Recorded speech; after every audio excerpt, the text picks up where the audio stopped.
Hello बच्चों, welcome back to my channel. आज आपके साथ मैं कॉम्प्लेक्स नंबर का सेकंड चैप्टर स्टार्ट करने जा रहा हूं, जो एनसीईआरटी में 5.2 पर है, जिसमें आपको जानना है मॉडुलस और आर्गुमेंट के बारे में। और इसमें एक और है पोलर फॉर्म। ठीक है, आइए देखते हैं।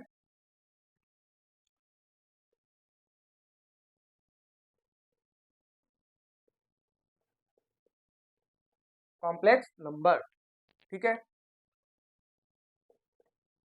एक्सरसाइज 5.2। देखिए बच्चों, आज मैं सोच रहा हूँ क्यों ना मैं पहले आपको एक क्वेश्चन दिखा दूं कि क्वेश्चन किस प्रकार से पूछा जाएगा और इस पे क्या कॉन्सेप्ट होगा, वो भी मैं दूंगा और उसके बाद मैं क्वेश्चन भी सॉल्व करवा दूंगा। ठीक है, आइए देखते हैं क्वेश्चन क्या कह रहा है। आपको ये कह रहा है कि find the modulus and argument find the modulus and argument in given complex number. इसमें दो क्वेश्चन दिए गए हैं आपको। क्वेश्चन नंबर 1 है आपका z equal to -1 minus iota root under 3, and second question है बच्चों आपके लिए -√3 z इक्वल टू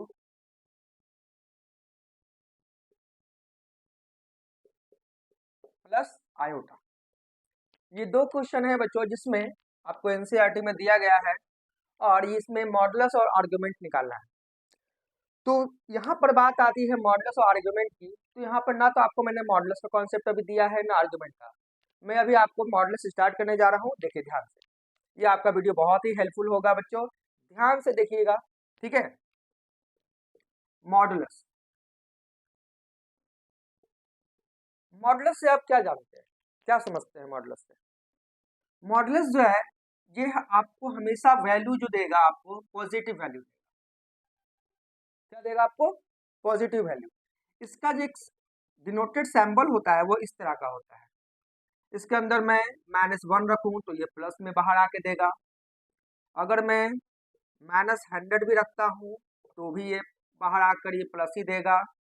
कोई भी नंबर हो, अगर इसमें अगर मैं प्लस लिखता हूं तो भी ये प्लस ही देगा।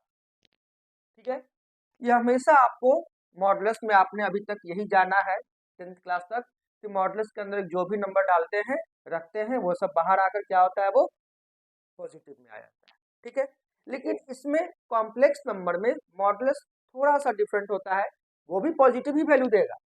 ऐसा नहीं है कि अपना ये नेचर चेंज कर लेगा कॉम्प्लेक्स नंबर में आने के बाद, ऐसा नहीं है। ये मॉडुलस भी यही काम करेगा आपका कि ये आपका जो है ये भी पॉजिटिव ही वैल्यू देगा। बट किसका कॉम्प्लेक्स नंबर का निकालना है आपको? निकालना है कॉम्प्लेक्स नंबर का मॉडुलस निकालना है। इसलिए इसमें एक रियल नंबर है और एक इमेजिनरी नंबर है। ठीक है, एक एक रियल पार्ट है और इमेजिनरी पार्ट है। इस चीज को ध्यान में रखते हुए मॉडुलस को देखिए हम लोग कैसे निकालते हैं। बहुत ही सिंपल है बच्चों, ध्यान दीजिएगा। आपको यहाँ मॉडुलस जब निकालना होगा तो आपको क्या करना है, मॉडुलस का साइन तो आपको ये पता है, मैंने बता ही रखा है। दिया क्या है आपका? जेड दिया है, जो कॉम्प्लेक्स नंबर है डिनोट करता है। और याद रखिएगा बच्चों कि ये एक जो रियल पार्ट होता है, ये जो आपका रियल पार्ट है उसे x मान लीजिए और इसे y मान लीजिए। ये दोनों ही रियल नंबर है, ठीक है, पर ये इमेजिनरी पार्ट में मल्टीप्लाई। ठीक है, तो ये x और y जो आपका रियल नंबर है इसको आपको पॉजिटिव निकाल के दिखाना है। तो कैसे निकालेंगे? √x² plus y²। ठीक है, तो यहाँ पर x क्या है आपको बच्चों? ये आपका फॉर्मूला हो गया, आप इसे अच्छे से ध्यान में रखिएगा बच्चों। ठीक है, अब बहुत ही सिंपल है, कुछ करना नहीं है। एक रियल पार्ट और एक इमेजिनरी पार्ट का जो है नंबर को लूंगा और उसका स्क्वायर का सम का रूट निकाल दो। ठीक है, अब आते हैं x क्या है आपका? -1, तो -1 का स्क्वायर करेंगे। y क्या है आपका? -√3 का स्क्वायर करेंगे। और ये जो है आपको 1 देगा और ये स्क्वायर से रूट कैंसिल होगा तो ये 3 आएगा। √4 इक्वल्स टू में ये 2 आ गया। ये है आपका मॉडुलस। अब आती है बात कि सर ये तो बात हो गई हमारी कि मॉडुलस आ गया आपका, तो लेकिन जब आपको मॉड निकालना है, ठीक है, तो आप यहाँ तक इसे आप छोड़ सकते हैं, ठीक। बट अब आपको आर्ग्यूमेंट निकालना है बच्चों, इस चीज को हम अब देखते हैं, ठीक है।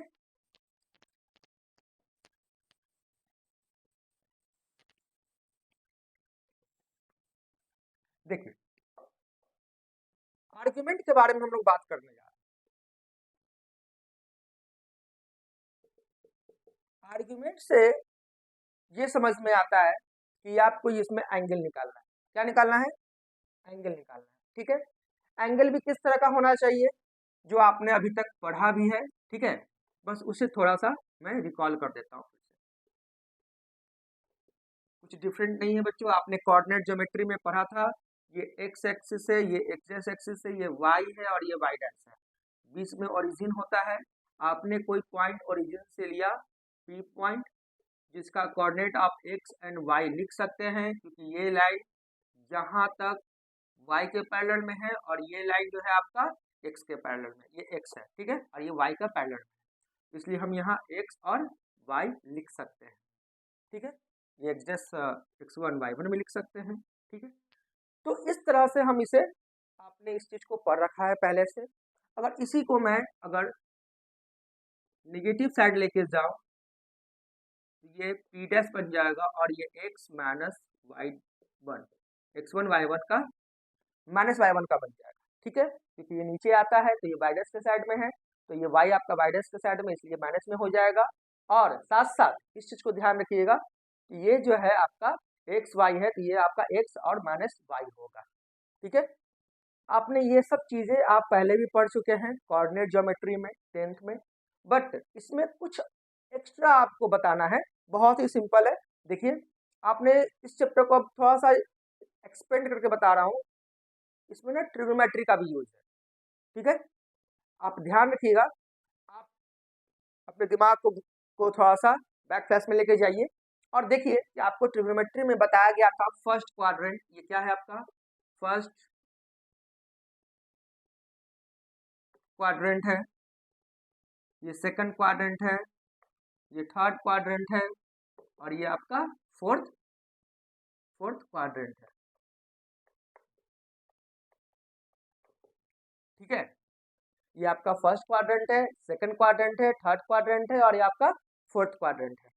याद रखिएगा कि एक, देखिए आपको दिख रहा है कि फर्स्ट क्वाड्रेंट में एक्स एंड वाई पॉजिटिव होता है, सेकंड क्वाड्रेंट में माइनस एक्स होगा और ये प्लस वाई में आएगा, और थर्ड क्वाड्रेंट में दोनों ही माइनस में आएगा। और जैसा कि मैंने आपको फोर्थ बता रखा है कि सिर्फ इसमें माइनस वाई आएगा, ठीक है, एक्स पॉजिटिव में आता है, ठीक है। तो ये आपका बात हो गई first quadrant, second quadrant, third quadrant and fourth quadrant का। अब जो है इसके बाद, अब आपको जानना है एंगल के बारे में। अभी तक मैंने इसमें एंगल के बारे में कोई बात नहीं किया है, ठीक है। तो आर्गुमेंट में आपको एंगल निकालना है, फाइंड आउट करना होगा। तो जब एंगल निकालना होगा तो आपको पता है कि फर्स्ट क्वाड्रेंट में ये 90 डिग्री का ही होता है, 90 डिग्री के ही होते हैं, ठीक है। मोर देन 90 डिग्री कभी भी नहीं जाएगा, जैसे जाता है तो वो जंप कर जाएगा सेकंड क्वाड्रेंट में, है ना, पता है आपको, ये क्या कर जाएगा आपका, जंप कर जाएगा सेकंड क्वाड्रेंट में। फिर ये 180 को जैसे जंप करता है तो ये आ जाएगा आपको थर्ड क्वाड्रेंट में, उसके बाद ये क्या आ जाएगा, फोर्थ क्वाड्रेंट में आ जाएगा, 270 को जैसे क्रॉस करता है। तो यहाँ पर एंगल निकालने के लिए क्या करेंगे, ध्यान रखिएगा, जब भी हम लोग एंगल निकालेंगे थीटा, तो यहाँ पर 90 डिग्री निकालेंगे, यानी कि π/2, ठीक है, निकालेंगे। इसमें निकालना होगा जब भी, तो क्या निकालेंगे, पाई माइनस थीटा निकालेंगे, ठीक है। ये आर्गुमेंट के लिए मैं एक सिंपल सा कॉन्सेप्ट दे रहा हूं, जिसे आप जब भी क्वेश्चन में आएगा तो आप इस चीज को यूज कर सकते हैं, ठीक है। या तो आप ये कर लीजिए कि यहाँ जब थीटा माने हैं तो यहाँ सिर्फ और सिर्फ थीटा रहने दीजिए, ताकि आपको और दिक्कत ना आए याद करने में, दिमाग में रखने में, ठीक है। तो इसे सिर्फ थीटा फर्स्ट क्वाड्रेंट में जो भी दोनों पॉजिटिव रहेगा और थीटा का जो वैल्यू आएगा वो आपका आर्गुमेंट हो जाएगा, ठीक है। अब आती है बात सेकंड क्वाड्रेंट में। सेकंड क्वाड्रेंट में जब क्वेश्चन दिया रहेगा तो आपको आर्गुमेंट निकालने के लिए क्या करना होगा, सिर्फ आर्गुमेंट निकालने के लिए बच्चा देख लीजिए, मैं बार बार रिपीट कर रहा हूँ कि ये जब सेकंड क्वाड्रेंट में जब भी आएगा क्वेश्चन दिया रहेगा तो आपको पाई माइनस थीटा करना होगा, और थर्ड क्वाड्रेंट में जब भी आएगा तो क्या करेंगे, बाहर माइनस लिखेंगे और ब्रैकेट के अंदर पाई माइनस थीटा कर देंगे, ठीक है।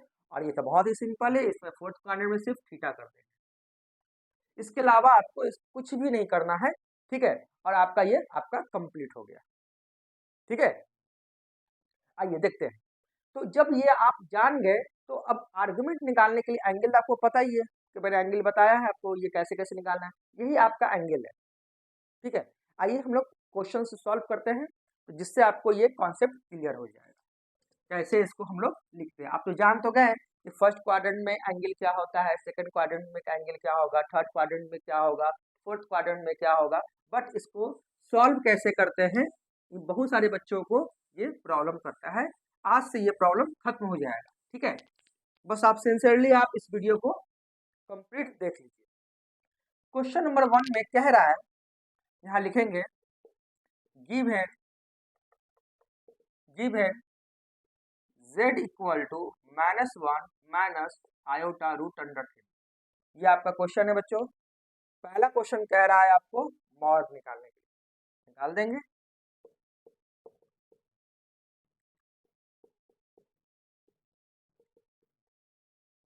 -1 का होल स्क्वायर रूट अंडर -3 का होल स्क्वायर, माइनस प्लस में कन्वर्ट हो जाएगा क्योंकि उसका स्क्वायर कर देंगे, और रूट अंडर 3 का स्क्वायर करेंगे तो ये 3 आ गया, ये रूट अंडर 4 आ गया, और ये बाहर में 2 आ गया, यानी कि मॉड ऑफ जेड क्या आ गया आपका 2 आ गया। ध्यान रखिएगा बच्चों, मॉड ऑफ जेड क्या आ गया आपका 2 आ गया, ठीक है। जब मॉड ऑफ 2 आ गया आपका तो अब आपको निकालना है आर्गुमेंट, ठीक है। तो आर्गुमेंट के लिए क्या करेंगे, देयरफॉर लिखेंगे, देयरफॉर, ठीक है। देयरफॉर आर्गुमेंट के लिए हम लोग क्या करेंगे, जेड को हम लोग क्या करेंगे, हम लोग आर से भी डिनोट करते हैं, ठीक है। किससे डिनोट करते हैं, आर से, ठीक है। तो आर्गुमेंट के लिए क्या ना, हम लोग हमेशा याद रखिएगा, आर्गुमेंट के लिए एक को हम मानेंगे एक्स और सेकंड को मानेंगे हम वाई, ठीक है। तो एक्स और वाई मानेंगे तो इसको सॉल्व करेंगे कैसे बच्चों, ये देख लीजिए। आप लिखेंगे r cos theta equal to में -1 और are sine theta equal to में लिखेंगे आप -√3, ठीक है। आप क्या लिखेंगे, r cos theta equal to -1, r sine theta equal to -√3 लिखेंगे, ठीक है। जब आप ये दोनों चीज लिखेंगे तो आपका रूट, ये आर का वैल्यू क्या आया आपका, इसको हम लोग आर से भी डिनोट करते हैं, ठीक है। तो ये जो है आपका कॉस थीटा इक्वल टू में -1 बाई क्या है आपको 2 आया, और यहाँ आपका 2 sine theta equal to, therefore sine theta equal to -√3/2 आ गया, ठीक है। जब इतना आपका आ गया, देखिए यहाँ तक तो सिर्फ आपने मॉड निकालना था तो आपने इजीली कर भी दिया और काफी इजी भी है, बट आर्गुमेंट में क्या करना है, जैसा कि मैंने आपको अभी बताया था फिगर से, ठीक है, कि कोई पॉइंट पी है, लेते हैं यहाँ पर, ठीक है। तो एंगल तो आपका यहाँ बनता है बच्चों, बनता है ना।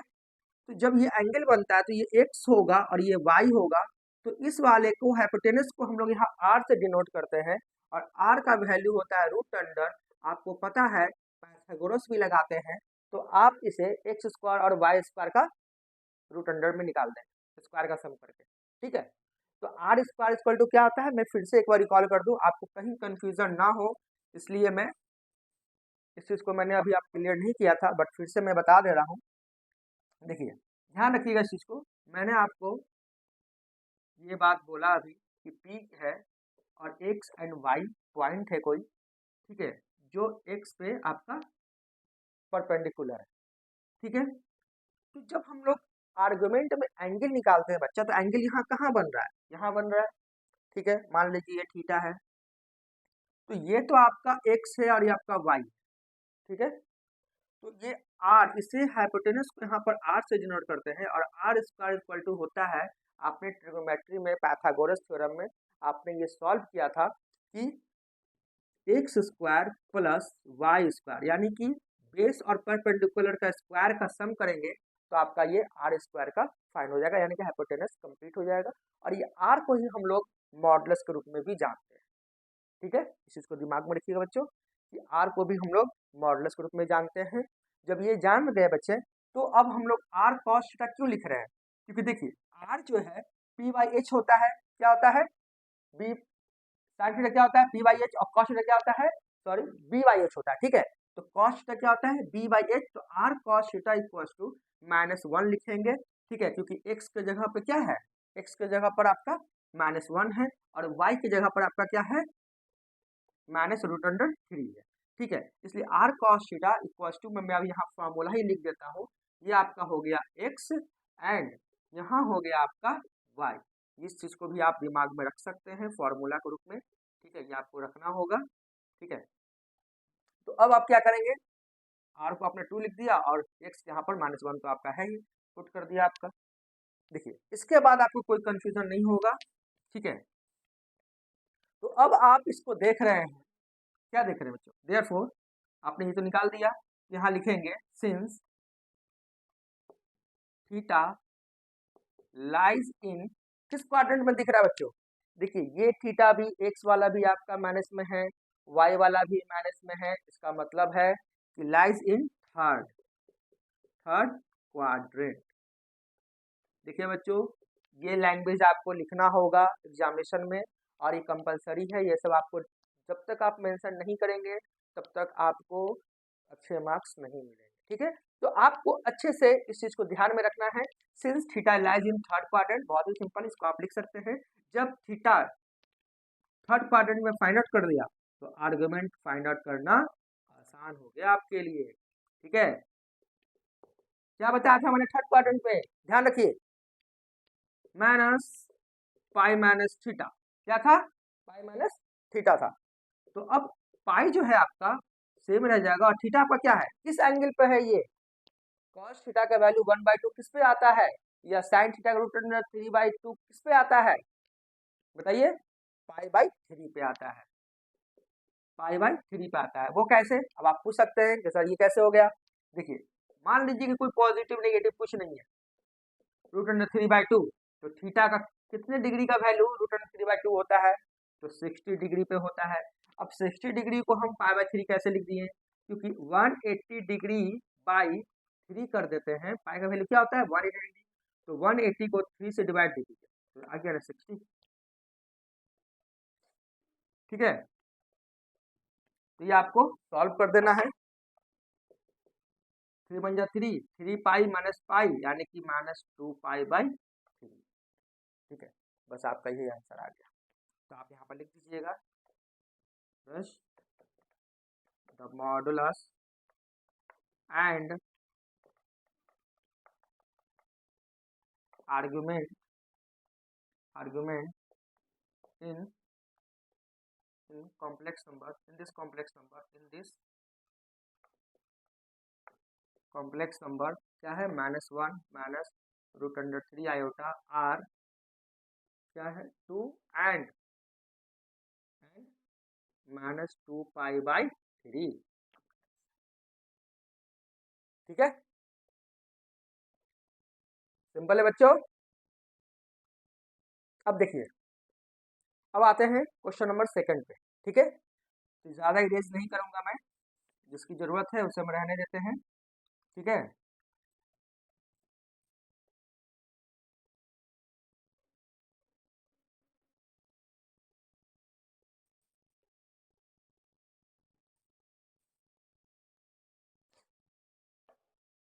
क्वेश्चन नंबर 2 है आपका -√3 प्लस आयोटा। बहुत ही सिंपल है बच्चों, पहले हम मॉडल्स निकाल देंगे जो आपके लिए बहुत ही सिंपल है, और आप अच्छे से आप जानते हैं। अगर कोई कंफ्यूजन रह भी गया है तो सेकंड क्वेश्चन में अब वो आपका कंफ्यूजन क्लियर हो जाएगा। आई एम डैम श्योर कि आप इजीली आप इसे अच्छे से अब कवर आउट कर लीजिएगा। ठीक है, आइए देखते हैं।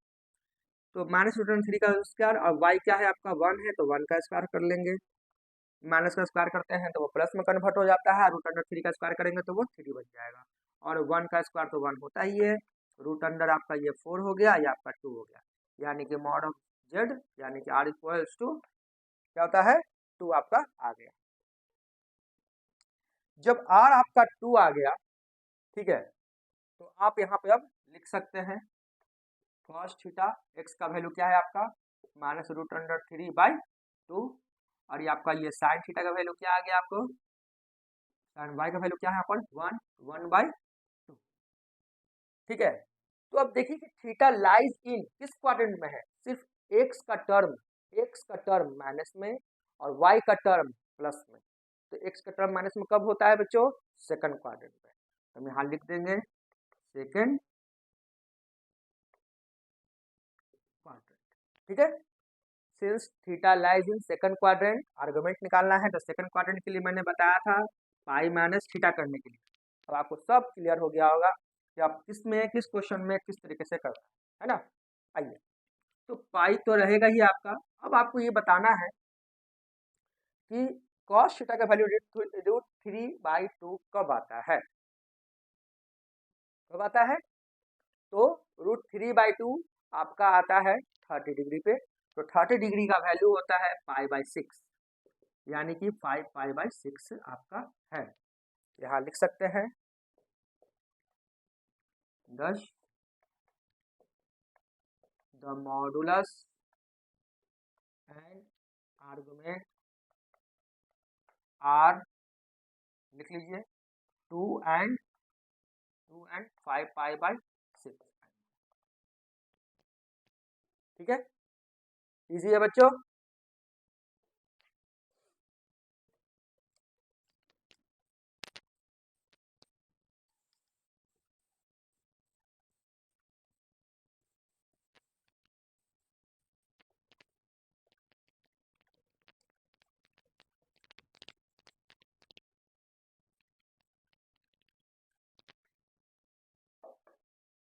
आते हैं बच्चों नेक्स्ट पे, क्या करना है अब नेक्स्ट कॉन्सेप्ट पे। नेक्स्ट कॉन्सेप्ट कह रहा है कन्वर्ट कीजिए आप पोलर फॉर्म पे।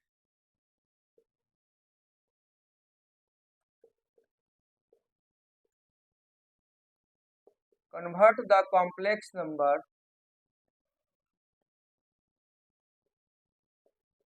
In the polar form, polar form,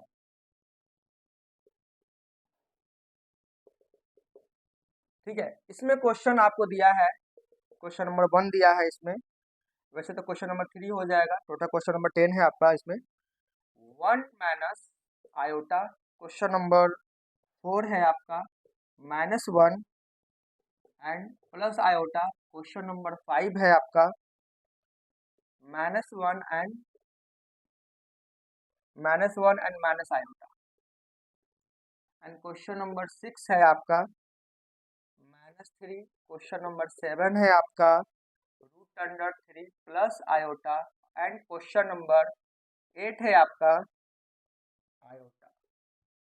ये मैंने सारे के सारे क्वेश्चन मैंने लिख दिए हैं ताकि आपको ये स्क्रीन पे दोबारा आपको बार बार ना लिखना पड़े, ठीक है। आप इसे देख सकते हैं कि क्वेश्चन का टर्म कैसा होता है, क्वेश्चन किस तरीके से पूछे जा सकते हैं, और कौन कौन तरीके के क्वेश्चन हो सकते हैं पोलर फॉर्म को निकालने के लिए। बहुत ही सिंपल है बच्चों, पोलर फॉर्म के बारे में पूछा जा रहा है तो मैं आपको बता दूं पोलर फॉर्म बहुत ही इजी है।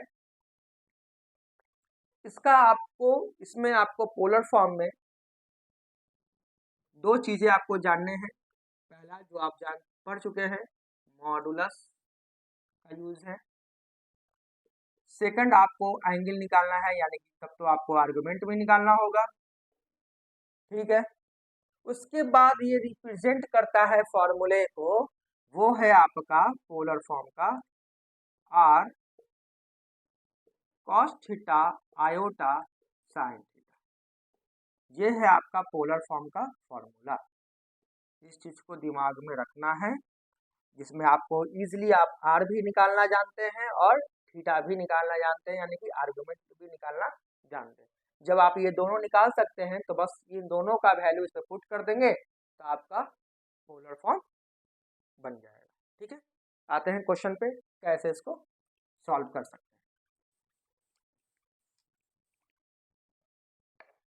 आइए क्वेश्चन नंबर 3। ठीक, क्वेश्चन नंबर 3 जो दिया है, अब यहाँ पे लिखेंगे given z equal to 1 minus iota. क्या लिखेंगे? 1 माइनस आयोटा लिखेंगे। तो सबसे पहले हम क्या करेंगे? मॉड निकालेंगे। मॉड निकालेंगे तो root under x square plus y square करेंगे। तो यहाँ एक्स आपका है 1 और वाई आपका क्या है? -1 का होल स्क्वायर। ये 1 का 1 और रूट -1 का होल स्क्वायर 1। ये आपका आ गया 2, यानी कि आपका आर क्या आ गया? मॉड क्या आ गया? 2 आ गया। जब 2 आ गया तो देयरफॉर यहाँ लिखेंगे therefore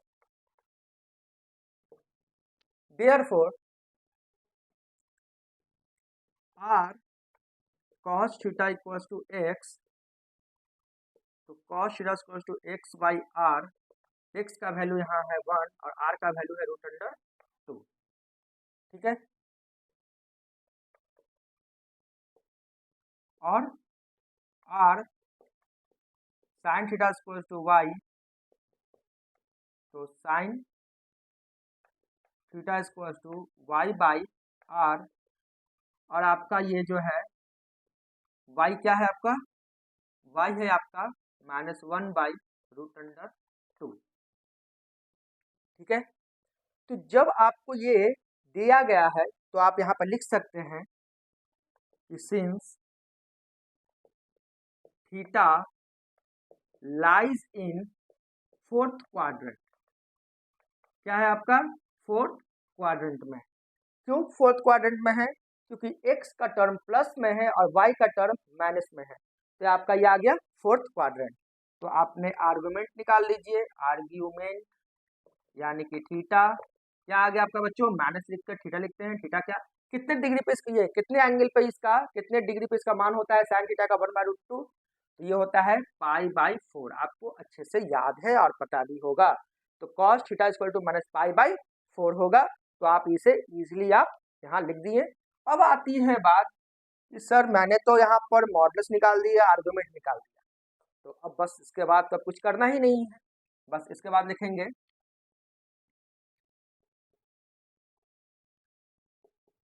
hence 1 -1 plus iota equals to r cos theta iota sine theta. तो आर का वैल्यू क्या है आपका? रूट अंडर 2 है। थीटा का वैल्यू क्या है? -π/4 है। तो यहाँ पर ये ब्रैकेट को हटाकर ये ब्रैकेट लगाना होगा और ये फिर आपका साइन -π/4 आ गया। ये आपका, तो लिखेंगे thus the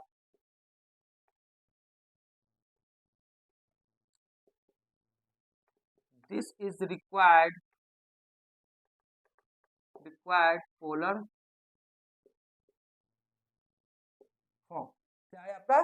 this is required polar form. यही रिक्वायर्ड करना था आपको, यही निकालना था आपको, पोलर फॉर्म। सो आपके इजी है, आपके सामने है और काफी इजी है बच्चा।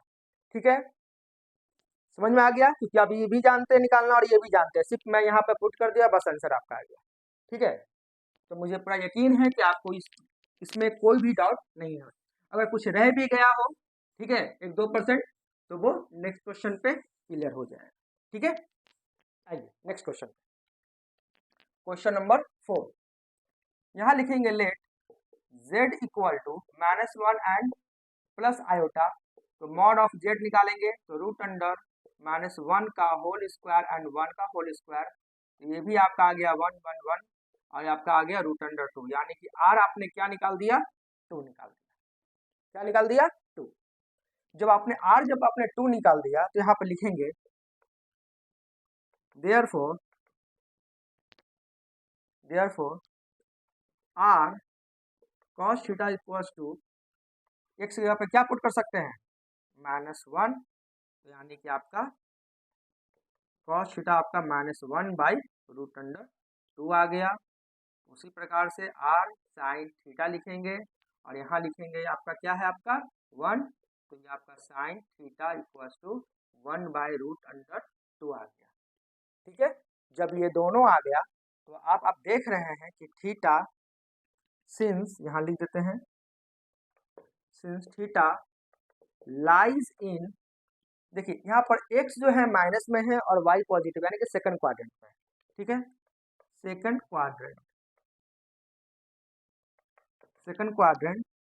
सो आर्गुमेंट क्या हो जाएगा बच्चों, आर्गुमेंट यानी कि थीटा इक्वल टू क्या हो जाएगा, थीटा सेकंड क्वाड्रेंट में क्या लिखते हैं, पाई माइनस थीटा, तो पाई है और थीटा आपका क्या है, कितने डिग्री पे होता है, पाई/2 -1/√2, तो पाई/4 पे होता है, यानी कि आपका आ गया 3 पाई/4।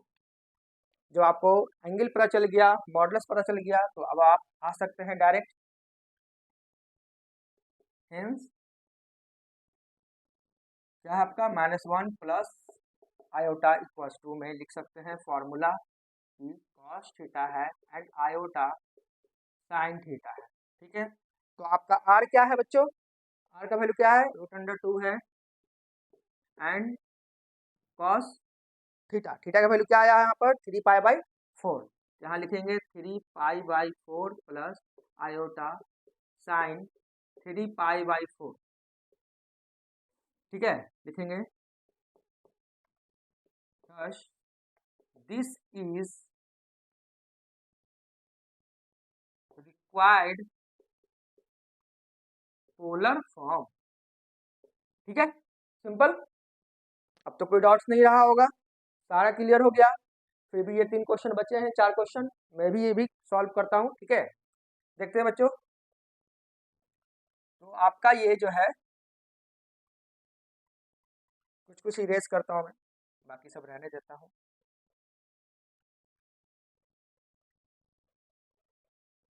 ठीक है,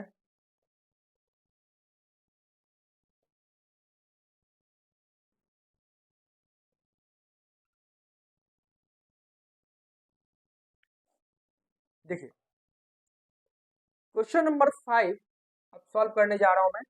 आपका ये क्वेश्चन नंबर 3 क्लियर हो गया, क्वेश्चन नंबर 4 भी क्लियर हो गया, क्वेश्चन नंबर 5 में है आपका दोनों ही के दोनों माइनस में है। ठीक है, तो आप यहाँ पर मॉड निकालेंगे, यानी कि -1 का स्क्वायर करेंगे एंड -1 का फिर से स्क्वायर करेंगे, तो ये आपका आ जाएगा 1 + 1 यानी कि √2 आ गया, यानी कि आर आपका क्या आ गया, 2 आ गया। जब आर आपका 2 आ गया तो यहाँ पर जो है -1 है, तो यानी कि -1/√2 हो जाएगा, और यहाँ पर भी -1 है तो -1/√2 हो जाएगा। जब दोनों ही माइनस में है तो इसका मतलब है कि ये थर्ड क्वाड्रेंट हो गया, क्या हो गया, थर्ड क्वाड्रेंट। ठीक है, ध्यान रखिएगा कि आपका क्या आ गया, दोनों जब माइनस में, एक्स भी माइनस में, वाई भी माइनस में, तो दोनों का दोनों जब माइनस में होता है तो क्या होता है, थर्ड क्वाड्रेंट में होता है। तो जब थर्ड क्वाड्रेंट में हो गया, तो थर्ड क्वाड्रेंट के लिए मैंने एंगल के लिए क्या लिखा था, माइनस को बाहर लिखेंगे और अंडर ब्रैकेट में क्या लिखेंगे, पाई माइनस थीटा। तो यहाँ पर अब ये बताना है कि थीटा का वैल्यू क्या होगा जब 1/√2 होगा, तो आप अच्छे से जानते हैं कि पाई/4 होता है, तो यहाँ 3 पाई/4 बाहर आ जाएगा। ठीक है, -3 पाई/4। जब -3 पाई/4 आ गया तो अब यहाँ पर लिखेंगे -1 and minus iota, -1 and minus iota लिखेंगे। आर का वैल्यू तो माइनस ये √2 तो है ही, यहाँ पर पाई का वैल्यू जो है माइनस में है, तो जब ये माइनस में है तो यहाँ भी माइनस लगा देंगे और इसे ब्रैकेट में, यहाँ भी माइनस लगा देंगे और ब्रैकेट में, और ये ब्रैकेट जो है अब कन्वर्ट हो जाएगा इस ब्रैकेट में। ठीक, this is required polar form. Simple है बच्चों। ठीक है, आइए आगे आते हैं। ठीक है,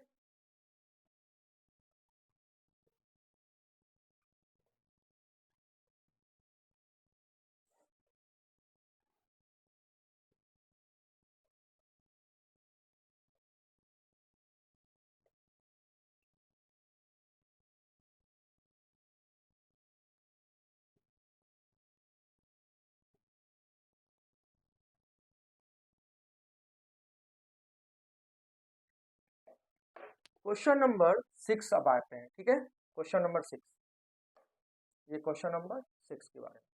6 में क्या है, -3 है।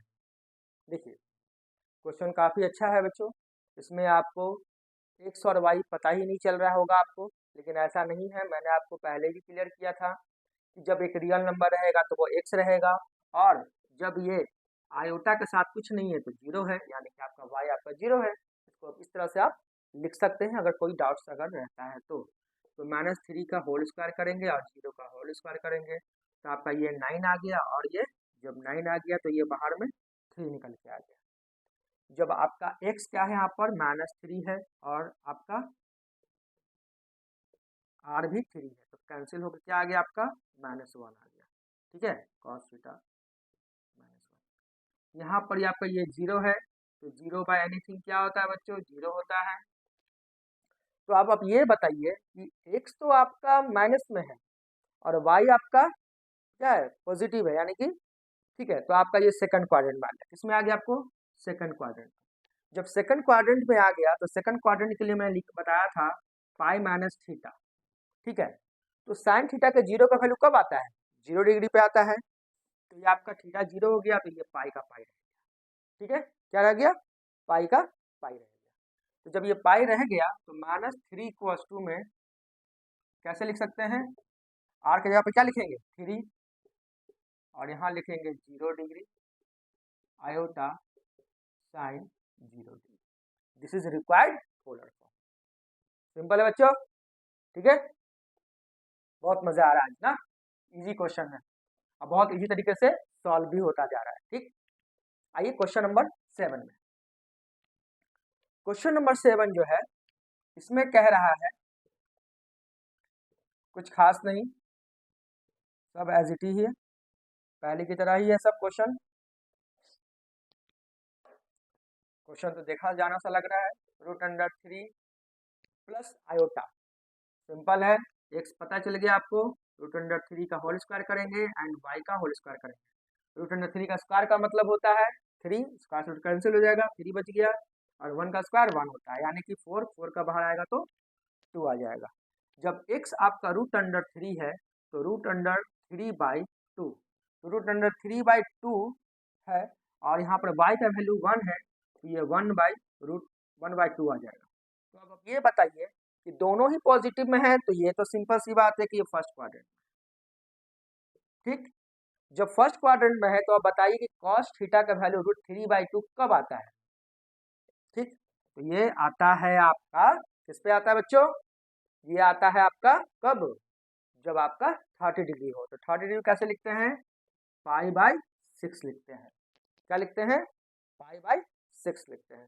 तो जब 6 लिखते हैं तो यहाँ पर हम लोग क्या करेंगे, अब हम लोग √3 प्लस आयोटा को यहाँ पर r के जगह पर पुट कर देंगे 2, एंड यहाँ पर पुट कर देंगे एंगल के जगह पर π/6। ये आपका π/6 आ गया, ये भी आपका π/6 आ गया। This is required polar form. ठीक है, क्वेश्चन नंबर 7 हो चुका है बच्चों। अब एक आखिरी क्वेश्चन बचा है, इसे थोड़ा देखते हैं, क्योंकि इसमें जो है आपका क्या नहीं है, x का वैल्यू नहीं पता, सिर्फ इमेजिनरी पार्ट है आपके पास। ठीक है, इमेजिनरी पार्ट है तो इसको ध्यान में रखना है। देखिए क्या हो सकता है इसमें,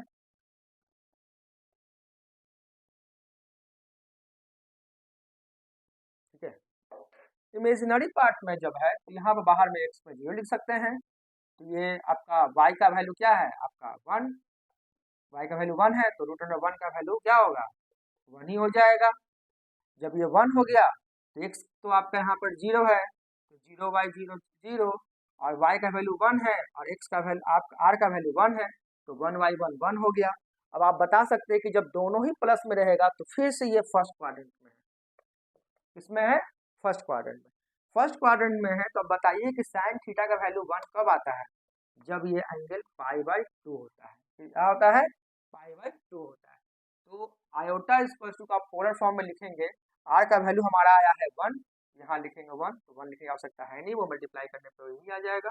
आप यहाँ पर π/2 लिख दीजिए और यहाँ पर आप π/2 लिख दीजिए। This is required polar form. ठीक है, आज का ये वीडियो काफ़ी अच्छा लगा है ना, समझ में भी आ गया हो और आपको काफ़ी क्लियर भी हो गया होगा। ठीक है, इससे रिलेटेड जो भी क्वेश्चंस होंगे आप अदर बुक्स के आप सॉल्व कीजिएगा और आप देखिएगा कि आपसे सारे क्वेश्चन ईजिली सॉल्व हो जाएंगे। ठीक है, नेक्स्ट कॉन्सेप्ट में, नेक्स्ट वीडियो में मैं आपको 5.3 जिसमें quadratic equation with complex number का सॉल्व करना है, ठीक है, उससे मैं वीडियो लेके आऊँगा। अगर आपको ये वीडियो अच्छा लगा हो तो please like share and comments करना ना भूलिएगा। ठीक है, थैंक यू।